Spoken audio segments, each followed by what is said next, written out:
জনগণ, সর্বস্তরের মানুষকে আমার পক্ষ থেকে স্পষ্ট বার্তা দিতে চাই যে আমরা এই বিষয়টিকে কোনোভাবেই বিনা চ্যালেঞ্জে ছেড়ে দিতে পারি না। এটি আমাদের দেশ, জাতি এবং রাজনীতির যে গণতান্ত্রিক অগ্রযাত্রা, সেটাকে অব্যাহত রাখার স্বার্থেই, নিষ্কলুষ রাখার স্বার্থেই এই বিষয়গুলিকে ইগনোর করা কোনোভাবেই সম্ভব না। কাজে আমরা সর্বোচ্চ পদক্ষেপটাই এক্ষেত্রে আমাদেরকে নিতে হবে। সেজন্য যদি নির্বাচন কমিশন বা সরকার সেই বিষয়ে যথাযথ পদক্ষেপ নিতে ব্যর্থ হয়, তাহলে উদ্ভূত পরিস্থিতির জন্য তারা দায়ী থাকবে।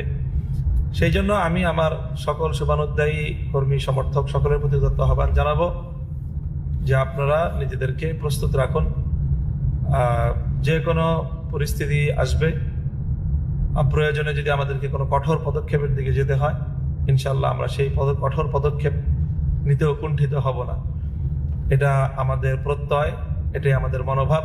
মির্জা আব্বাস সাহেব যেই কারণে ওনার ভোট গণ্য হবে, মামুনুল হকের ভোট সেই কারণে গণ্য হবে না কেন, এর জবাবদিহিতা নির্বাচন কমিশন এবং রিটার্নিং কর্মকর্তাদেরকে জাতির সামনে করতেই হবে এবং সেই জবাব আমরা নিয়েই ছাড়বো ইনশাল্লাহ।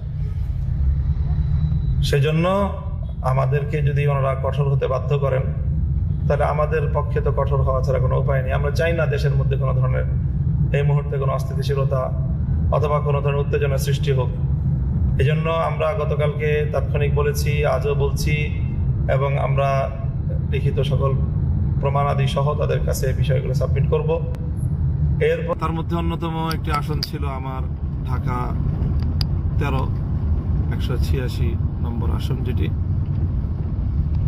এই আসনটি আপনাদের অনেকেরই, যারা দেশ, জাতি এবং ইসলামকে ভালোবাসেন, আপনাদের অনেকেরই একটা আগ্রহের বিষয়ে পরিণত হয়েছিল এবং সকল উদ্বেগ উৎকণ্ঠার পর অনেক নাটকীয়তার শেষ পর্যন্ত রাত গভীরে আমাদেরকে এই আসনে পরাজিত ঘোষণা করা হয়।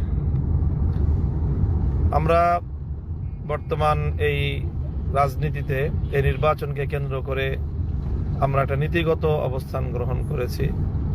সেটা হলো বাংলাদেশের যে চলে আসা রাজনৈতিক একটি নেতিবাচক ধারা, নির্বাচনে হারলে সকলেই নির্বাচনের ফলাফলকে প্রত্যাখ্যান করে। আমরা গতানুগতিক সেই পথে যেতে চাইনি। নির্বাচনে পরাজয়কে আমরা স্বাভাবিকভাবেই গ্রহণ করা, সম্পূর্ণ ইতিবাচক মানসিকতা নিয়েই আমরা নির্বাচনকে ফেস করেছি এবং আমাদের প্রাথমিক প্রতিক্রিয়া এবং আমাদের পক্ষ থেকে সেই ধরনের বক্তব্য মিডিয়াতেও এসেছে।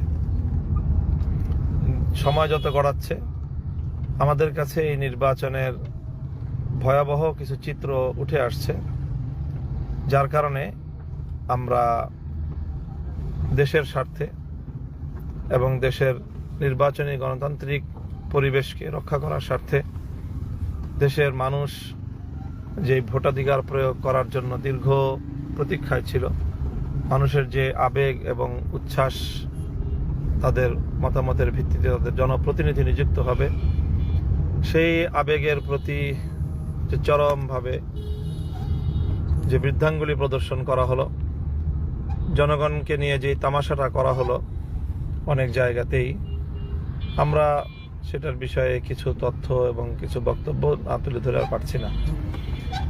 আপনারা সকলেই গণমাধ্যম সূত্রে ইতিমধ্যে জেনেছেন যে গত রাত্রেই আমি এই বিষয়টি নিয়ে, বিশেষ করে আমার ঢাকা 13 আসনের সুনির্দিষ্ট সমস্যাগুলোর অভিযোগ নিয়ে আমি নির্বাচন কমিশনে গিয়েছিলাম। রিটার্নিং কর্মকর্তার সাথে কথা বলেছি।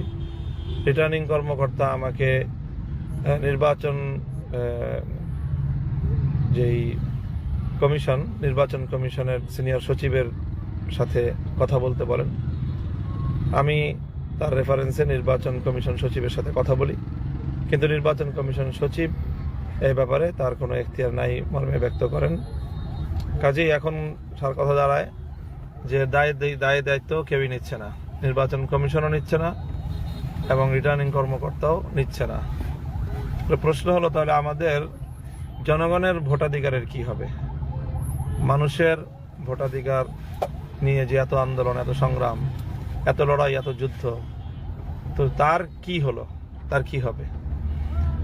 এই বিষয়গুলি আজ তীব্রভাবে প্রশ্ন হিসাবে দাঁড়িয়ে গিয়েছে।